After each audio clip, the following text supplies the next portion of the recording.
नमस्ते स्टूडेंट। मैं डॉक्टर अनिल कुमार जैन आज एक नए टॉपिक के साथ। आज का टॉपिक है अंतर्दृष्टि अधिगम सिद्धांत, इनसाइट लर्निंग थ्योरी। छात्रों, यह सिद्धांत वोल्फगैंग कोहलर, जो कि जर्मनी के थे, उन्होंने दिया था। उनको इनका प्रवर्तक माना जाता है। और जो ये कोहलर थे, ये गेस्टाल्टवादी कहे जाते थे। इन गेस्टाल्टवादियों में 4 नाम और भी थे: मैक्स बर्दीमर, कोहलर, कॉफका और लेविन। इन चारों को गेस्टाल्टवादी कहा जाता है। गेस्टाल्टवादी क्यों कहा जाता है? क्योंकि जर्मनी में एक शब्द है गेस्टाल्ट, जो जर्मन शब्द है, और इसका अर्थ होता है समग्रता, पूर्णता या समग्र। ये गेस्टाल्टवादी थे। ये क्या कहते थे कि हम समग्रता में विश्वास करते हैं, पूर्णता में विश्वास करते हैं, और इसी आधार पर इन्होंने एक शिक्षण पद्धति विकसित की थी जिसको पूर्ण से अंश की ओर कहा जाता है। पूर्ण से अंश की ओर कहा जाता है। तो ये शिक्षण पद्धति भी गेस्टाल्टवादियों की ही देन है।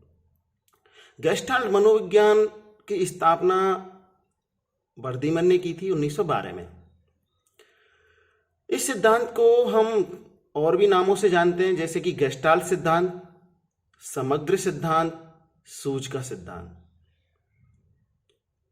इन्होंने अपने सिद्धांत में बताया था कि किस तरीके से अधिगम हो सकता है।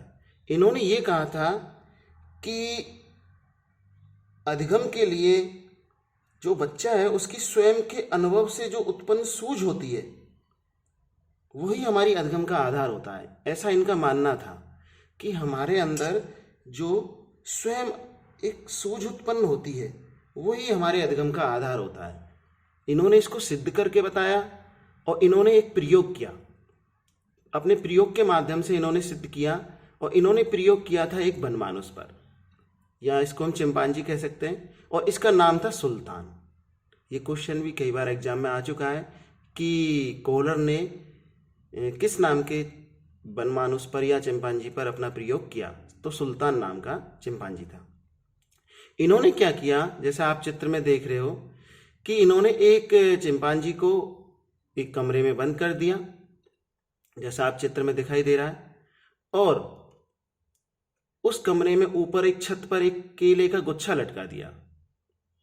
बनमानुस ने केले को देखा और उसे प्राप्त करना चाहा। उसने बहुत सारे प्रयास किए, लेकिन वो असफल रहा। वो उन केले के गुच्छों को नहीं पकड़ सका। उसने कमरे के चारों तरफ देखा। एकाएक उसके अंदर एक सूझ विकसित हुई, एक अंतर्दृष्टि विकसित हुई, और उसने देखा कि चारों तरफ कुछ लकड़ियां, कमरे में कुछ लकड़ियां, कुछ खाली बॉक्स पड़े हुए हैं। और उसने अपनी सूझ का प्रयोग किया और एक एक बॉक्स को खिसका करके वो केले के गुच्छे के नीचे ले आया, और उसने एक बॉक्स के ऊपर दूसरा बॉक्स, दूसरे बॉक्स के ऊपर तीसरा बॉक्स रख करके और केले को प्राप्त कर लिया। केले के गुच्छे को उन्होंने प्राप्त कर लिया। तो इस सिद्धांत से यह कहा कोहलर ने कि जैसे ही हमारे सामने कोई समस्या आती है, तो हम उसके समाधान के लिए हमें अपनी सूझ का प्रयोग करना चाहिए, हमें अपनी अंतर्दृष्टि का प्रयोग करना चाहिए। हम अपनी अंतर्दृष्टि या सूझ का प्रयोग कब करते हैं? जब कोई हमारे सामने समस्या आती है या उसका समाधान करना होता है। ऐसा इनका मानना था। इन्होंने इसमें यह भी बताया कि स्वयं के अनुभव से उत्पन्न सूझ ही अधिगम का आधार होती है। हम सीखेंगे कब? हम तभी सीखेंगे जब हम अपने अनुभव का प्रयोग करेंगे, हम अपनी सूझ का प्रयोग करेंगे।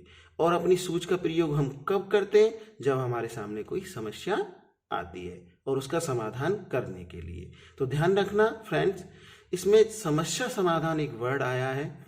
आप एग्जाम की दृष्टि से इस शब्द को ध्यान रखना कि जहां भी समस्या समाधान आए तो वो इसी सिद्धांत से संबंधित है। इसका हम शिक्षा में कैसे महत्व है? शिक्षा में इसका महत्व है कि इस सिद्धांत के द्वारा बच्चों के अंदर रचनात्मकता का विकास होता है, क्रिएटिविटी डेवलप होती है, कल्पना, बुद्धि, तर्क शक्ति, इसका विकास होता है बच्चों के अंदर। त्वरित निर्णय, कि निर्णय किस तरह से लिया जाता है, अच्छा निर्णय और त्वरित निर्णय, और समस्या का समाधान किस तरह से किया जाता है।